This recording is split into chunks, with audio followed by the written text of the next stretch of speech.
Have you been enjoying the adventures of our characters in Rumble Squad and Serviceable Plots? Or getting into the nitty-gritty rules for the 5th edition? Support us on Patreon. This is Tony, Dungeon Master for D&D Raw, and by contributing as little as $1 per month, you'll get to hear exclusive content and updates before anyone else. Our higher level patrons get access to DM's notes, outtakes from our episodes, and even the chance to add an item or NPC to a D&D Raw episode.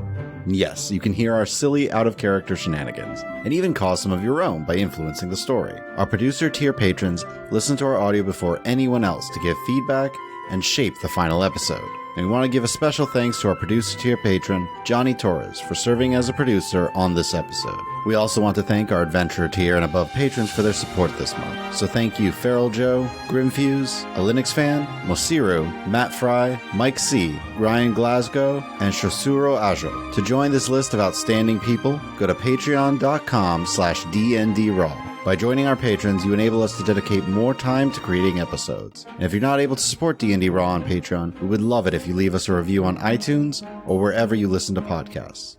Thank you. Before we begin, I want to give a special thanks to our latest iTunes review. So thank you, Sarah Riddler, for the review. I'm glad that the rules episodes are informative and that it can help you with some ideas and delve into the various intricacy of the rules in 5e. That's part of the reason we like discussing it as much as we do, is that the various viewpoints that we have from each other as well as our guests help us to delve in and figure out what works, what doesn't, and what we like and what we don't. Also, I'm glad that you're enjoying the Orenthal campaign. And while, yes, I agree with you, having this introduction to each individual character before you get to the main event can be a bit repetitive. I'm glad that you are getting a really good idea of who each of these characters are. I'm glad you're really getting into the mystery of everything, and I hope you continue to enjoy. So thank you again for the kind words and the great review. We really appreciate it. And now on to the show. Next week will be Serviceable Plots, episode 38. Join us now for Rumble Squad, episode 30. You fight and kill, or you die. With me today are the following players. Hi, I'm Chris, and I will be playing Auric Fireforge, the Hill Dwarf Forge Cleric. Hi, I'm Nick, and I will be playing Leuven Cromdell, the Half-Elf Alchemist Artificer. Hey, I'm Rachel, and I will be playing Elaine Fox, the Human Druid Barbarian.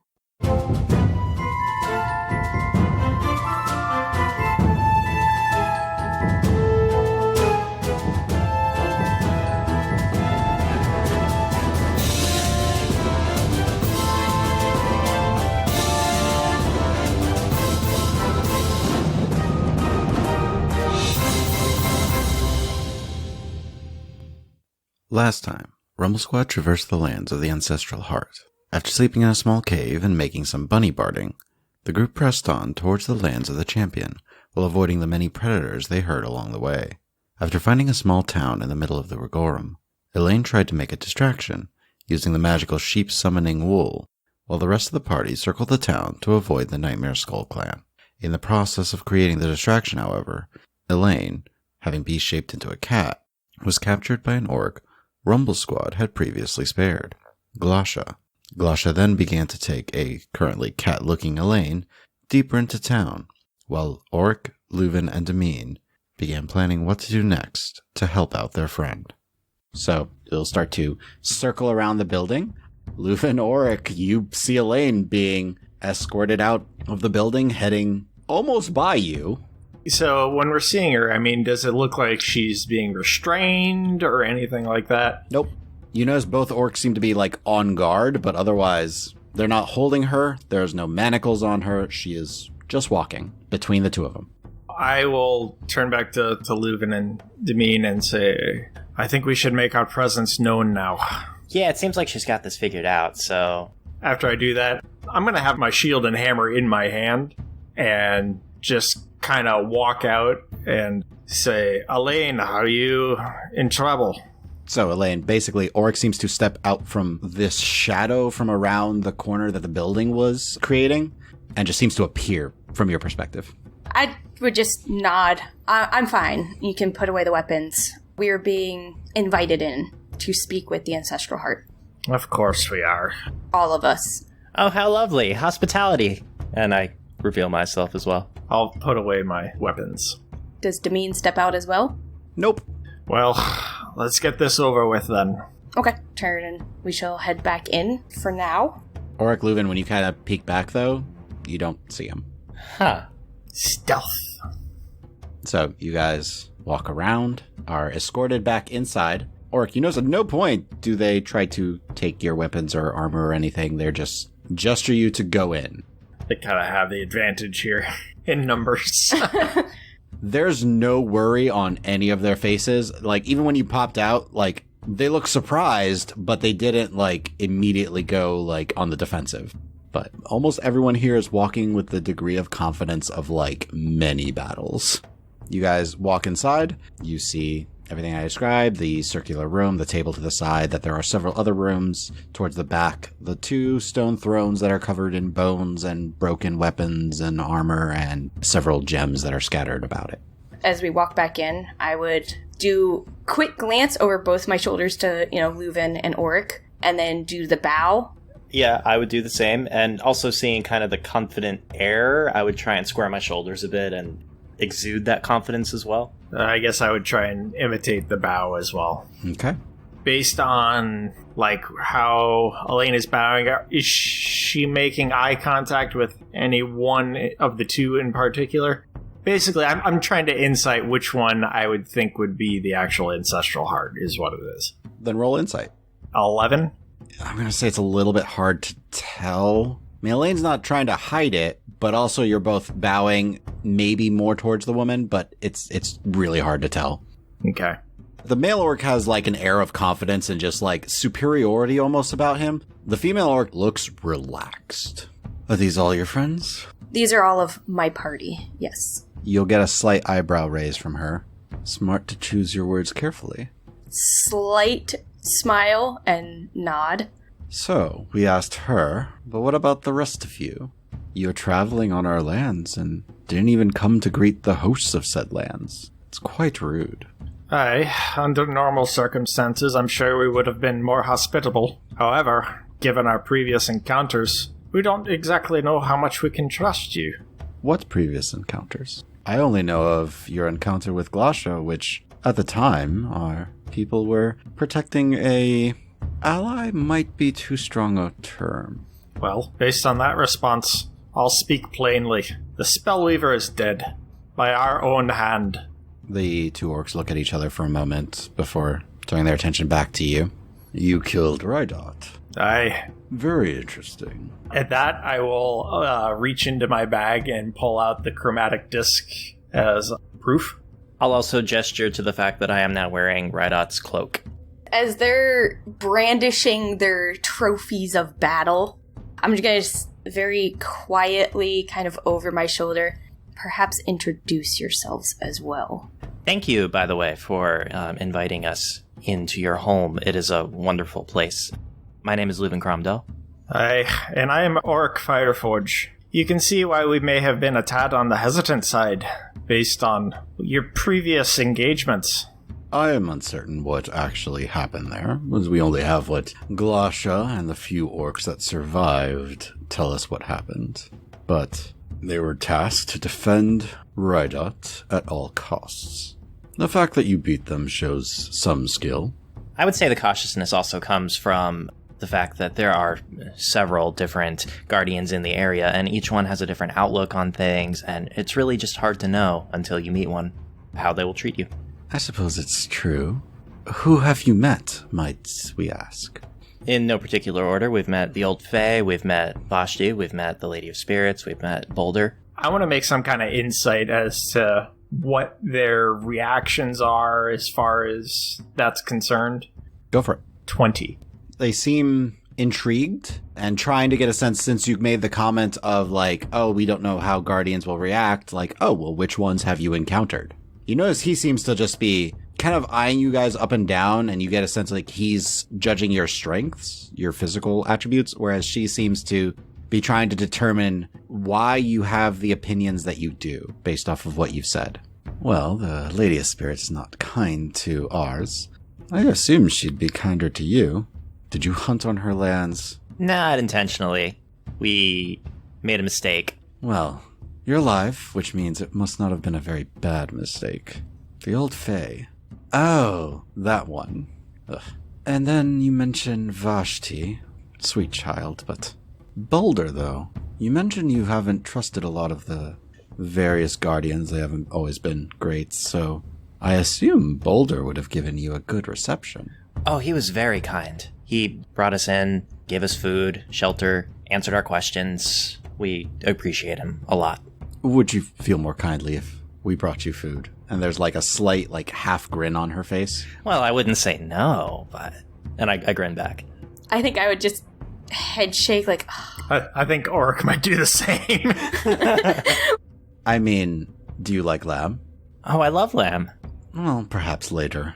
But why are you traveling through our lands? We wish to stop the horrors that the champion is perpetrating on his land. Although, we don't know what your intentions are in regard to him.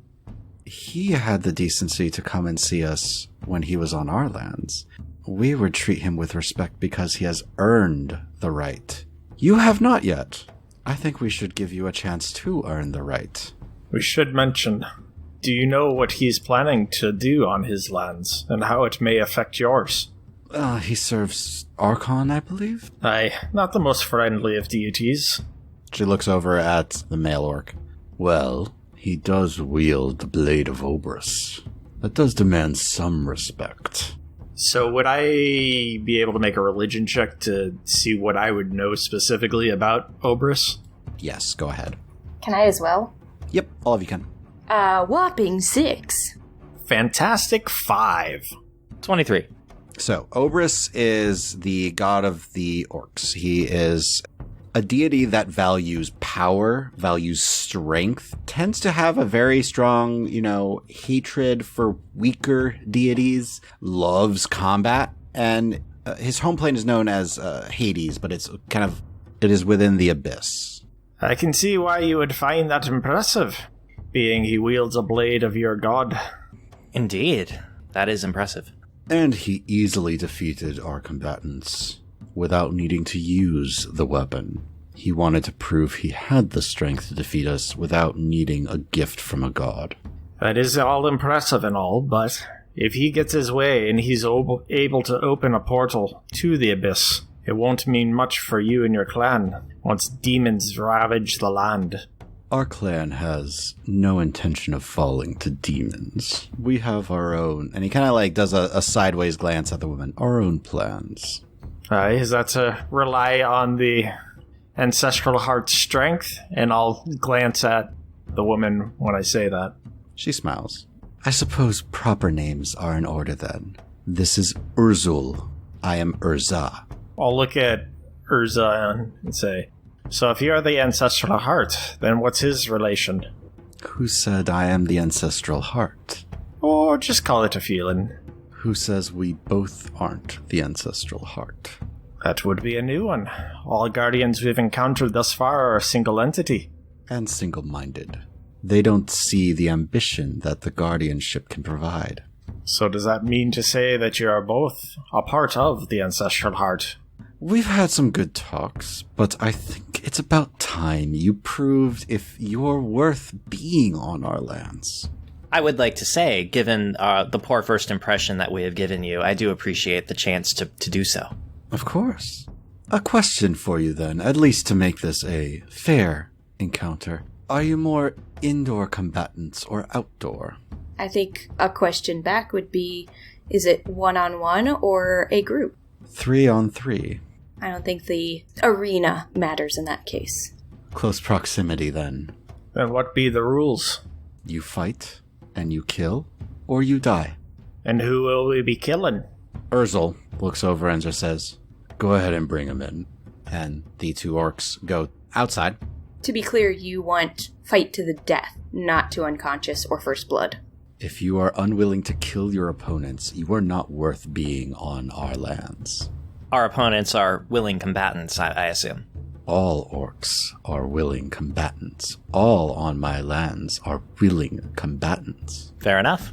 Will we have all of our weapons, skills, abilities, etc. at hand, or is this a unarmed punch to the death? No, fully armed, of course. As you are talking, you are hearing heavy footsteps. So, kind of leans back a little bit and gestures that you should move away from the door. Yep, step off to the side. After a moment, you see 2 orcs that went out return. They are not holding anything. 2 orcs follow them, and behind them you see a familiar-looking creature. Not necessarily the same one you encountered, but a very heavy, muscly, almost stone-like looking skin with sharp protrusions from various joints and spikes. It's big, and it's holding a nice, meaty club with a kind of blade strapped to the end of it. And it walks in just kind of like looking around, turns to look at the 3 of you. You will fight the Tanaruk and its 2 keepers. The 2 orcs on either side, you do notice, are equipped with hide armor and great axes. All right. Are you prepared? I try to do a confident, cocky little, stretch, yeah, whenever. If that's what it'll take, then that's what we must. As you are preparing, you're told the 2 orcs pull out their great axes and square off against you. At that, Urza's going to just kind of lean forward a little bit and put arms on the knees in order to kind of get a better look at how the fight's going to go, and just says, "You may begin." So go ahead and roll initiative. Top of the round, the orc to the left of the Tanaruk. You see he reaches back and pulls a javelin and hurls it at you, Leuven. Hurls it at amazing speed, Leuven. Catches you off guard, but you start to lean back, and the javelin grazes your scale mail and is deflected off to the side. And he just kind of shifts up into the side and still has his great axe in hand and just seems to kind of be focused. It's Elaine's turn. All out. I'm in it for blood. Rage. Run up 25 feet to get them all in a lovely straight line as I'm whipping out and yelling incoming and aiming the one straight in the back. 15 to hit. 15 hits. So they will take 13 lightning damage. And then the guy at the end, I think, takes all of that plus an additional 10. So 23 to him? Yep, 23 to him. Yeah, that's all I'm going to do. So as Elaine roars out in rage, you see specters briefly come into existence around her. She runs to the far side so that all of the opponents are in a straight line, pulling the Javelin of Lightning, yelling its command word and throwing it at the furthest orc, causing it to shift into electricity. None of your opponents expected this, as they're all hit with the lightning, frying them for a brief moment as they kind of flinch and flex in pain. As it hits the furthest one in the chest, it stumbles back as a blast of electricity courses through him. He backs up and hits the wall and kind of stumbles forward, but he's keeping himself up. The other orc that is right next to you, Elaine, the one you hit first with the javelin, is going to turn and swing his great axe at you. And he's going to hit. He swings and kind of catches you across the arm, the one that you just threw the javelin with. As he does, he deals 10 points reduced to 5 of slashing damage as he slices across your arm. Auric, you're up. I'm going to move to said spot. So you're moving closer to them so that you're within 15 feet of all of them? Correct. And then casting Spirit Guardians. So Auric runs forward, focusing on his symbol of Yadomine as he releases this aura of divine energy around, as small spectral hammers just lift and swirl in this 15-foot radius around all of your enemies, and Elaine and Leuven are unaffected. You've seen Auric do this once before. Auric, go ahead and roll your damage, as it's the Tanaruk's turn. And he has to make a wisdom save? Yeah, wisdom saving throw. He rolled a 0. Nice. So 12 radiant damage. So as these hammers just batter his form, he's looking between Elaine and Auric. And you're just a little bit juicier of a target right now, Auric. So he's going to close the gap between the two of you. He's going to first swing with this massive bladed club that he has. And he's going to hit. Catches just across your shield, but also hitting your arm and slashing across, dealing 9 points of damage. And as you're kind of stumbling initially from the blow, he's suddenly right in your face as he opens his mouth to chomp down and bites into your shoulder for 10 additional points of damage. I need you to make 2 concentration checks, both at advantage. You just need a 10 both times. So pass and pass. The blessings of Yadumin helping you keep the spell up. That does bring us to Leuven, though. I am actually going to come up to Auric, and I'm throwing my alchemical fire to hit both the Tanaruk and one keeper. So that's dex save from each of them? It is 4 fire damage. So you hurl it and it splashes as the Tanaruk just turns and like catches this burning potion of alchemical fire against his blade, blocking the damage to himself. York, however, has his attention on Elaine and just got caught in the side with the fire as he burns for a minute and like pats it away.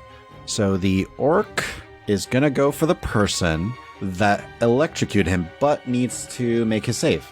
He resisted, so it's half damage. So 15 damage. It looks like he's kind of holding out as he did resist it, but he still takes 7 damage. He's looking really rough and battered, so you see he steps out away from Spiritual Guardians and starts to kind of circle. He goes to swing Elaine, but you almost feel like the Spectre blocked the attack, but that is his turn. Elaine, you are up. I'll go with friend that I electrocuted and javelined. I kind of just swing my arm back behind me and pull out my scimitar and try to slash at him with my scimitar. A 10 to hit. You go and you swing, but he initially took a step back, which caught you off guard, and just swing the empty air. That's all I'm going to do. Next is the other orc's turn, who is going to attempt a save and fails. So he gets total of the 3d8 damage. 10 damage. He is also looking pretty rough as these like hammers are just smacking him over and over and over again. He is going to like stay within your range, Elaine, but kind of take a step back so he's out of this like pummeling force and try and take a swing at you, Elaine. So he swings as well, but you just kind of duck under the blow. But that is all he can do right now. Auric, you are up. I will proceed to move, take the healing draught from Leuven, use my bonus action to drink said healing draught.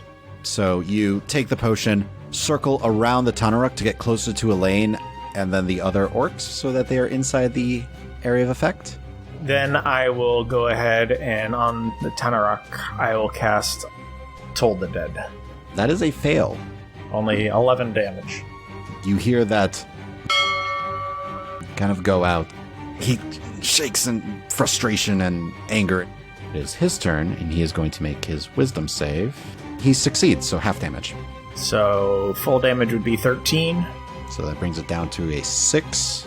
And he is going to unleash his attacks on you.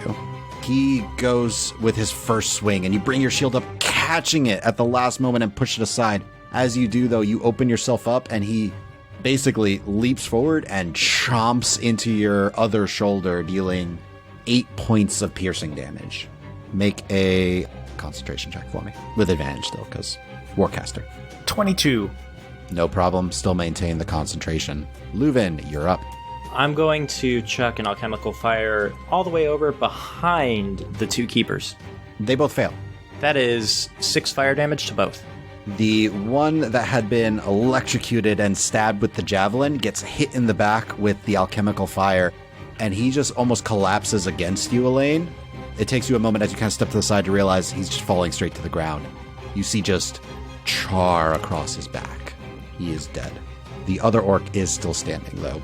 I'm going to cast Shield of Faith on Auric.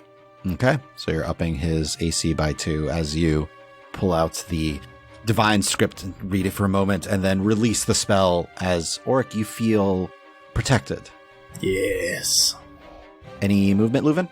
So technically, I could provide flanking by moving just a little to the side. So you are flanking the Tanaruk. That's my turn. Elaine.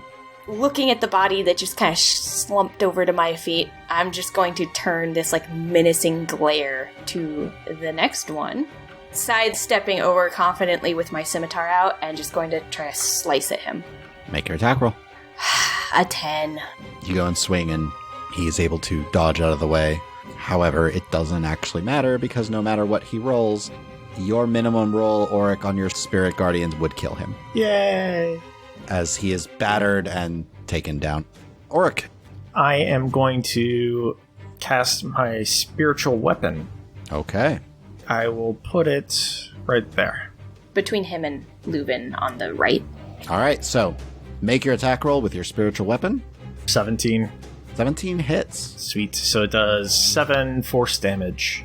You smack the Tanaruk with the spiritual weapon as it appears to the creature seemingly out of nowhere and just cracks across his shoulder. He kind of spins slightly from the hit.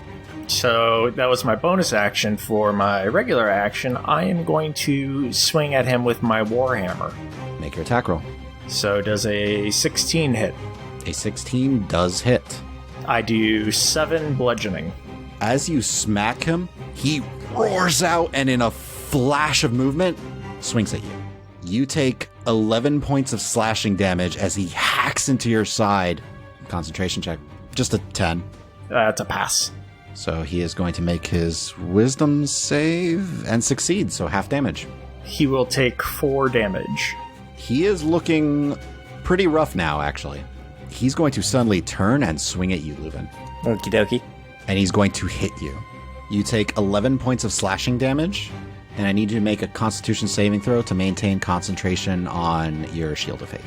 22. You maintain concentration. He is then going to bite you and deal 9 points of damage, and I need you to make another Constitution saving throw. 8. The Shield of Faith drops.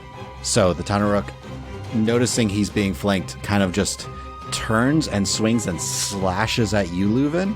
Hold the concentration for a moment, but you start to take a step back as his teeth sink into your arm and just pierce through, breaking your concentration on the Shield of Faith. And he is actually going to move around Auric.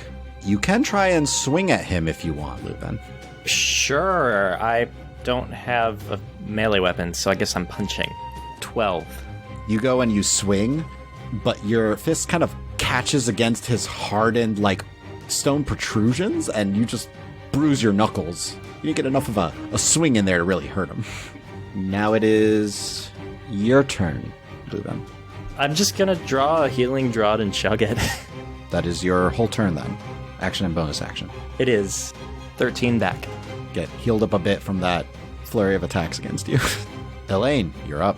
Shimmy around, just roar as I bring my scimitar around. A 24 24 does hit. for 7 points of damage. So you scurry kind of between Auric initially and the Tanaruk as you're circling around, getting through, and get all the way around and slash at the back of the Tanaruk as it kind of turns and then swings at you. He does hit you, catches you across the arm. It would be 9 points of damage reduced to 4. That brings us to Auric. So for my bonus action, I'm going to move the spiritual weapon and have it attack. Does a 10 hit. You swing, and the Tanaruk kind of almost like bats it aside from sheer force of like its arm, and it doesn't do any damage to the Tanaruk. I will cast Cure Wounds on myself. I heal myself for 7. Anything else? Nope. I believe that's it. The Tanaruk, Did it roll its resistance? 15? So it saves. Yep. So it takes 6 damage.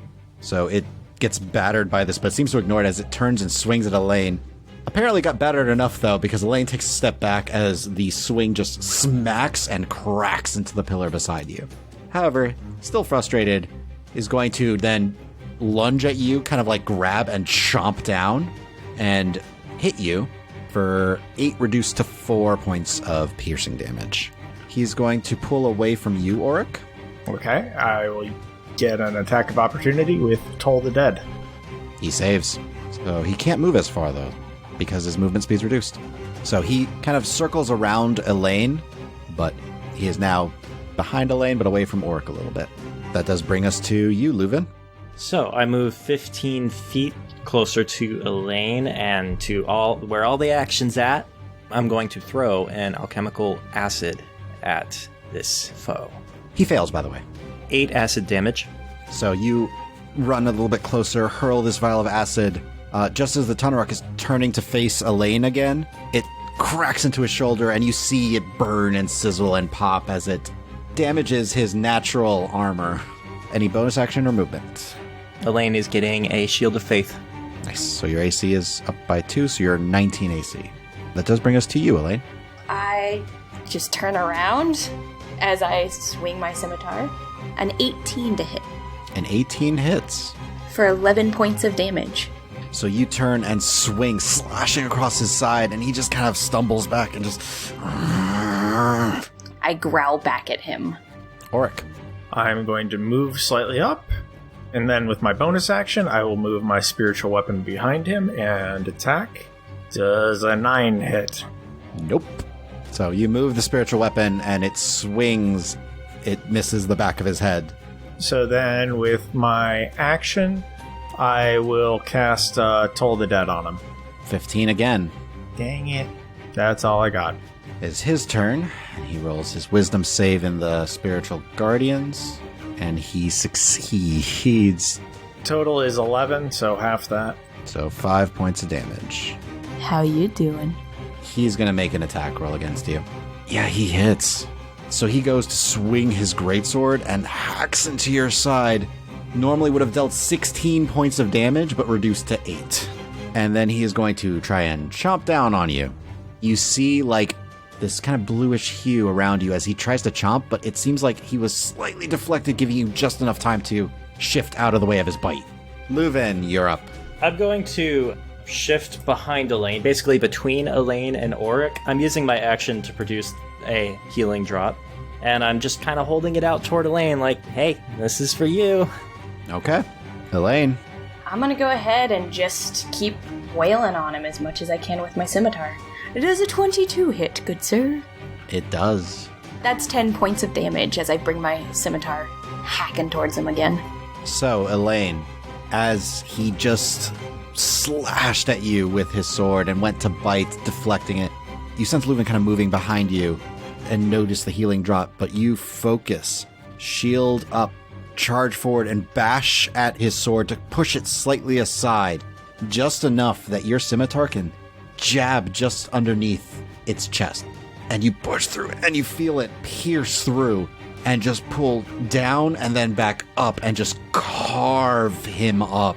As the blade comes out from his shoulder, you notice you had, in your rage, pierced all the way through him, not just into him. So he just, like, falls and smacks into the ground, not completely split in two. But close. At this, you are out of initiative, and you just hear kind of from behind you the, like, slow clap of... That was entertaining. Now, how easy would it be for us to kill you now anyways? Oh, unquestionably easy. He'd proceed to prove any negative thoughts we had about you. This was amusing. You said you got food on Boulder's Land. I suppose we can give you a bit of a meal here. Unless you're in a hurry. The meal would be most kind. Thank you. You may eat. Enjoy some time here for the rest of the day if you wish. And then continue, as the combat we agreed to was to allow you to pass through our lands. I do the bow that Elaine showed us earlier. I would probably shake the blood and guts and stuff off my scimitar before putting it away, and then give kind of a short bow, thank you, as I walk over and, like, yank my javelin back across my back. I like that weapon. And she just leans in a little bit. How often can you use that function? Still, like, fueled up on adrenaline and anger and rage. Not often enough. I will probably do the same bow as well.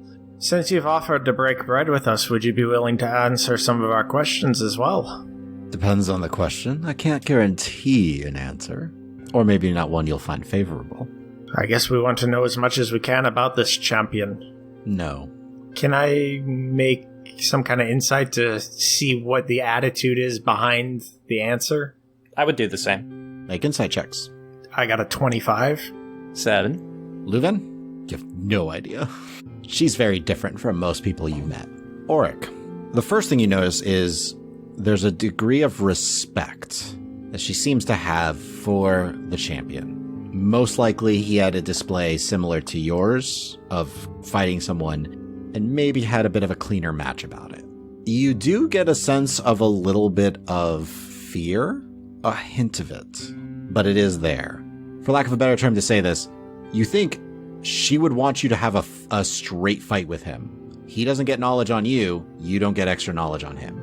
Very well then. Can you at least tell us how much further your territory spans before we get to his? 1 more day's travel. You can be out of it by night tomorrow. And would you be willing to tell us if you knew if he was on his lands? I have no idea. I assume you have more questions, but for now, we have a little bit of business that the two of us must discuss. I will join you momentarily. At that, they are both going to stand up, which you had not seen them do yet, but he is over 7 feet tall. She is 6'5". While he is like all muscle, she is toned and focused. They step down and proceed to one of the rooms in the back and out of your sights as the other 2 orcs that had been in the room gesture for all of you to follow them to one of the adjoining chambers, where you notice there's a simple wash basin, so you can clean yourselves up before you eat. A few simple cots in it. Seems like this is a general like bunkhouse type of space within their main hall. But the orcs that I brought you in then kind of let you be. We're alone in the room before the feast, correct? Yes. There's basically you get a chance to like recuperate, and then they will feast. And it's just us in the room. Currently, yes. The 2 of the orcs that had brought you to the room gestured you to go in and basically said that they would come get you when the feast began. And they would be right outside if you needed anything. But the room is yours. Now that I know that the Ancestral Hearts are not enemies, I don't know that they're like allies, but they're not enemies. So I'm gonna sit down and just like completely like quiet my mind and just reach out to spirits and stuff and just see, like, try to get some guidance on like, hey, this champion dude, is he gonna wreck us? It's gonna take a little bit, but go ahead and roll wisdom now. 17. I will get to that in a minute, but Elaine starts to go into kind of a meditative trance. You've seen her do a few times when she seems to try to be using this newer ability of hers to commune with the spirits. Well, Oric, that was intense, wasn't it? Hey, that was a bit rough. You doing all right after all that? I might need a little bit of a breather. I got a few good hits in. That was just an interesting way for them to handle visitors, you know? I mean, it's not what I expected. It doesn't compare favorably to dwarven hospitality, but I suppose each race has their own quirks about them. But they're not as different, I mean, despite, all that, they're not as different from my home as I thought. I mean, look at this really nice farming town. It's peaceful in its own way. I'll admit, this place is not exactly what I thought it would be. Just learning all kinds of stuff on these past few days in particular. That's all I gotta say. It still remains to be seen whether they're going to be allies or not. Seems like they're kind of waiting to see how the cards fall. They're not impeding us, but they're not going to help us against the champion either. It's all about the merit of our own prowess and strength, it seems like. Well, by Yadamin's blessings, we'll have that in many spades. Yeah, we got some tricks up our sleeve still. I don't think they've seen everything that we got. Seeing what Elaine is doing, I think I might try and commune with Yadamin and see if he has any kind of guidance as far as entering the champion's lands and what dangers might await us. Go ahead and roll a wisdom check as well. 4. Is that a nat 1? It is. Okay. So Elaine, you reach out to the spirits, and the first thing that's a little bit different, usually you get this kind of intangible sensation. There's something a little bit more solid about the spirits on this land. And they're very concentrated here. Like, outside of this area, yeah, there are spirits, but it seems the closer you get to, a particular point that's maybe a couple rooms over, there's a lot more. And the closer you get to that particular point, there is a solidity to them. As you do reach out and sense it, you get the feeling of Urza's eyes kind of open and sense your presence there. But she doesn't seem to do anything in response to that. Well, if I do initially sense Urza's reaction, if I can convey a bow of sorts. There's acknowledgement, but beyond that, she currently does not address you in any way other than acknowledgement. Yeah, I'm not looking for a specific spirit either. I'm just looking for any that might be more open to sharing of knowledge, basically, and just a sense of if the champion, I know he's powerful, but it's more of a how powerful kind of gauge I think I'm trying to get. Basically, do we have a chance? Roll persuasion. 14. You kind of put these sensations out of champion level of danger question mark to see what the reaction is, and you almost get like a spectral image of a figure much taller than you in full plate, and these kind of almost from the spectral image, these glowing blue eyes. You don't hear anything. You see it motioning like it is speaking, and you're getting senses of like a memory. And you see this figure go into almost a fighting stance and throw a fist at another specter. And there's a brief flash of light, but when he retracts his fist, you notice the other specter is headless, and it dissipates. All right. Cool beans! This might have been a memory from that particular specter. Whoever that was when they were alive still seems to surround the Ancestral Hearts in their afterlife. At least some remnant of them does. I would give a respectful, thank you response. I don't know if that's like a verbal or a, Most of what you get here are feelings and emotions, not full, verbal communication. So that's what I would respond with, a sense of gratitude, thank you for any information, kind of. Auric, you pray out. I think you hear hammering coming from the west. Yes, guidance. You must proceed to the champion's realm. You are guided by Yadumin there. You must go to the west. And then you open your eyes a little bit and notice Leuven is, making some notes. You don't know how your brain turned the scritching and scratching of a quill on paper into hammering, but, it was just him writing. Oh, sorry, did I disturb you again? All right, stop. The quills. I need the fine-tipped quills, but those are more expensive. Next time we go to a real city, I'm going to get a nice 6-pack of quills with some high-quality ink. It's going to be fantastic. just make sure you show them to me next time. I'll make you some additional ones. Will do, boss. Will do. After I kind of get that information, I would definitely sit over by Auric and Leuven and just relay what I saw, and then, tell them, so when we get to his region, I have a feeling like with the others, he's gonna know we're there. He might not know where we are, but he's gonna know we're on his lands. We're gonna have to move very fast to get to the portal, destroy it, and get out. We had talked about using the orb to make sure that he wasn't on his lands before we enter them. But if he is on his lands, we've just used the one chance we have of knowing that he's on his lands. We don't know how long he's gonna be there, so we will, regardless, have to move quickly. I think we should act in haste regardless, but knowing if or if not he's on our lands can give us a tactical advantage. Yeah, I say we take the gamble. Let's just keep pushing forward, because really, at this point, it's a race against time, right? And really, I don't mind just using up the rest of the power in that thing. So, yeah. Once we get Demeen safely to the portal, I think we're all set. He's Staff Federation.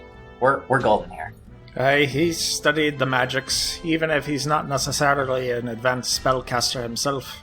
Yes, but we still have to keep him alive, get there, keep ourselves alive, and then bug out of the area. One step at a time, lass. One step at a time.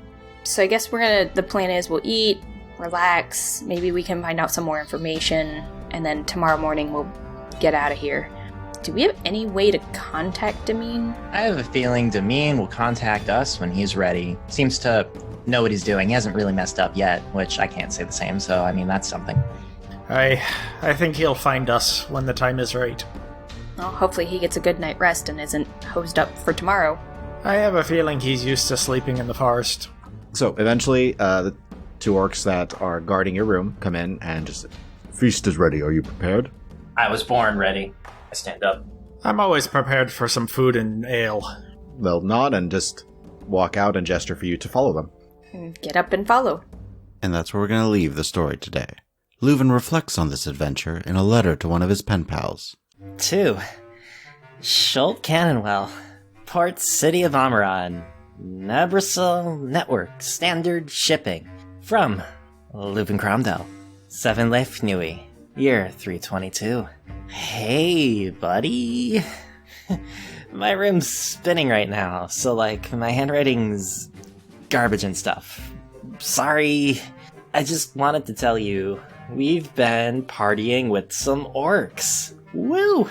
The Nightmare Skull Clan really knows how to throw a feast. I'm talking smashed cups and arm wrestling and huge lamb shanks. And casually threatening my town, but I'm sure Glasha means well. Still though, could you even imagine the whole clan charging your guard post in Amaran? No one would want to mess with that. It's weird being the physically weakest person here. Hello? Farm stuff. I did it. My entire childhood. And here it doesn't even matter. Nope. Here I am a noodle. A soggy, overcooked noodle. Boo. Regardless, this is also one of the first times since leaving home that I've felt in my element. The town here is so nice. Idyllic even. They do agriculture here too, and the corn is even better than Madaker's. Though now I have some stuck in my teeth. I'm glad Oric and Elaine can carve toothpicks. I think I was making a point. Oh right, basically, I have not been myself, too reserved, but tonight, even though we're technically in loads of danger, the familiar setting made me feel like I could let go and be myself. I miss that. Guess I should learn to be more adaptable. Also, is this your mom's hometown? Nightmare Skull seems to be where it's at for orcs here. I'll paint you a picture of the town once I'm sober. And don't worry, I won't mention her name in town, lest I auto-summon the Ancestral Hearts or whatever. So, yeah, bye. Thank you all for listening. Please share this with your friends and follow us on Twitter @RulesAsWritten, or check out our website, dndraw.com. And feel free to email any questions to me at dm@dndraw.com. Also subscribe and leave us a review or comment anywhere podcasts are found. And please check out our Patreon at patreon.com/dndraw. I hope to see you all next time in the world of Ostia.